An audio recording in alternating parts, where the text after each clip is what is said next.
Boim menjadi satu di antara belasan relawan pemulasaran jenazah COVID-19 di Kabupaten Jember. Setiap hari Boim dan tim relawan lainnya harus berpindah dari satu tempat ke tempat lainnya untuk memakamkan jenazah COVID-19. Rasa cemas dan khawatir kerap kali menghampiri saat Boim harus bersinggungan dengan jenazah COVID-19. Bagi Boim, ketakutan itu sangat wajar, mengingat menjadi supir ambulans mengantar pasien corona merupakan pengalaman pertamanya.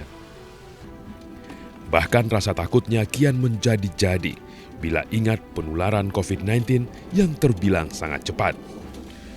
Sejak COVID mulai menjangkit wilayah Jember hingga bulan Desember ini, Boim telah menjemput dan memakamkan jenazah sebanyak 150 kali. Sehari ngantar jenazah itu Mbak minimal 2 tiap harinya, bisa-bisa sampai 9 kali.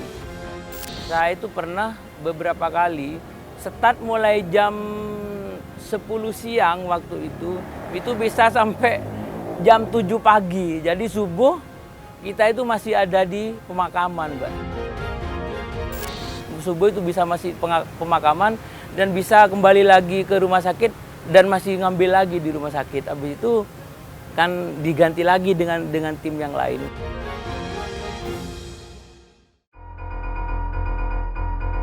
Untuk menjaga stamina saat bekerja, tak jarang Boim dan rekan-rekannya menyempatkan diri untuk tidur walau sekejap.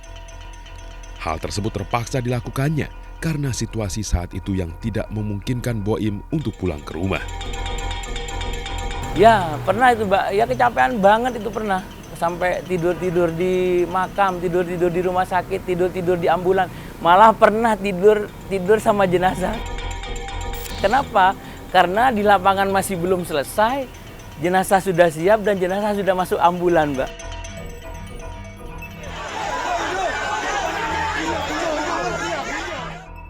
Penolakan masyarakat menjadi tantangan tersendiri bagi Boim dan relawan pemulasaran jenazah COVID-19 di Kabupaten Jember.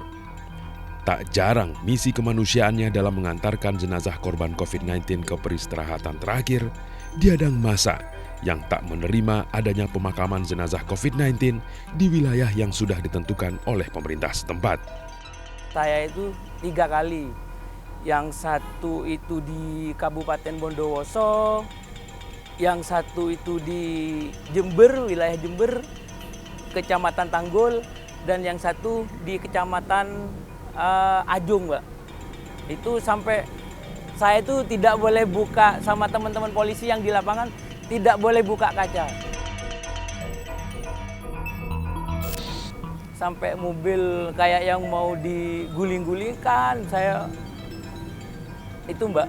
Dan lucu lagi setelah selesai di situ, setelah ambulan dibuka, terus teman-teman BPBD itu mau membawa peti jenazahnya, langsung direbut sama massa Mbak.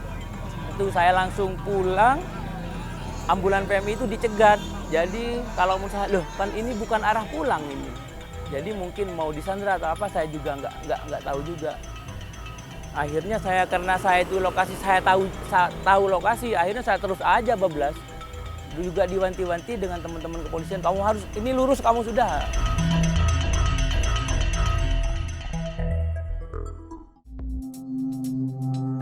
Kejadian serupa yang dialami Boim ternyata dialami pula oleh rekan Boim lainnya. Walau begitu, mereka pantang menyerah, walau rasa takut kerap menghantui saat menjalankan tugas. Saya pernah mengantarkan jenazah dengan Mas Boim itu di Rambi Puji. Jadi makam sudah digali, kemudian diuruk sama masyarakat. Kejadian yang di Tanggul, itu ambulan sudah dikepung. Cuman alhamdulillah kerjasama kita dengan teman-teman TNI, Polri, kemudian BPBD, kemudian teman-teman yang lain, Muspika, kemudian perangkat desa, itu alhamdulillah bisa terkendalikan.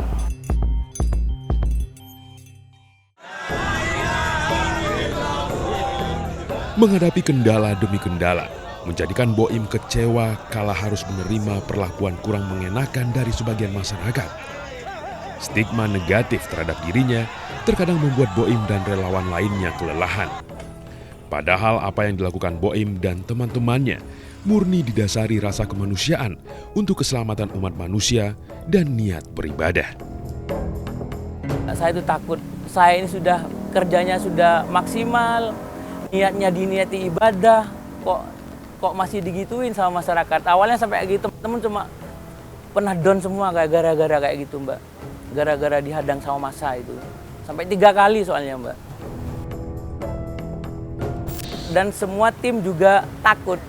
Kalau kita datang dari pemakaman, terus ketemu sama teman-teman yang di kantor, kita itu merasa kayak yang dikucilkan, orang-orang kayak yang takut.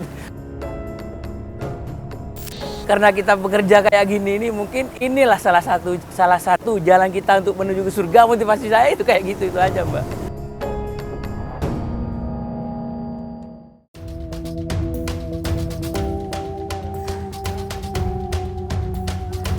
Inilah kegiatan Boim dan rekan-rekannya sebelum bertugas. Untuk menjaga kebugaran tubuh dan meningkatkan imunitas, Boim rutin melakukan olahraga dan berjemur. Selain itu, Boim juga selalu menggunakan APD lengkap sesuai protokol penanganan COVID-19 dan selalu mematuhi peraturan yang telah disosialisasikan Kementerian Kesehatan kepada tenaga kesehatan dan relawan COVID-19. Sesuai protokol yang berlaku, setiap petugas yang berkaitan dengan pasien maupun jenazah COVID-19 wajib mengenakan baju hazmat yang merupakan APD tingkat tertinggi. Nah, kalau waktu pakai APD itu, Mbak, panas banget dan perlu memang betul-betul kejujuran sama kayak sauna lah istilahnya ya. Nah, kalau masalah dehidrasi itu nggak pernah sampai dehidrasi parah gitu enggak. Soalnya apa? Kan memang kalau kita sudah pakai APD, kita sudah sudah ketemu sama jenazah, kita sudah di ruang jenazah, mulai waktu itu kita itu sudah tidak boleh menyentuh apa-apa.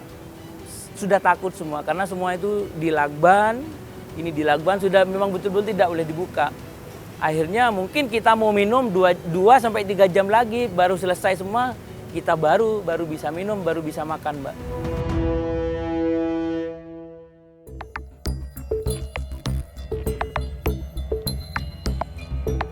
Semangat Boim dalam mengemban tugas di tengah pandemi menjadi inspirasi bagi rekan kerjanya sesama relawan. Meski kerap kelelahan akibat banyak permintaan pemakaman, Boim dan rekannya tetap semangat mengemban amanah sebagai bagian dari Satuan Tugas Penanganan COVID-19 di Kabupaten Jember. Kalau capeknya capek, tapi Mas Boim merasa semangat kalau sudah waktunya ini, waktu ikut pemakaman itu semangat. Ikut menggali, ikut menyolati, ikut ya sampai pekerjaan itu selesai. Dan karena wabah ini, ya kapan lagi kita mau mengabdi untuk kemanusiaan? Kapan lagi kita mau berbagi dengan yang lain? Ya ini. Selama ini petugas pemulasaran jenazah korban COVID-19 menjadi garda terakhir memutus mata rantai penyebaran virus COVID-19. Karenanya, niat tulus yang dilakukan Boim dan teman-temannya patut mendapatkan apresiasi dari seluruh masyarakat. Mungkinlah karena kita bekerja kayak gini ini, mungkin inilah salah satu jalan kita untuk menuju ke surga. Motivasi saya itu kayak gitu, itu aja, Mbak.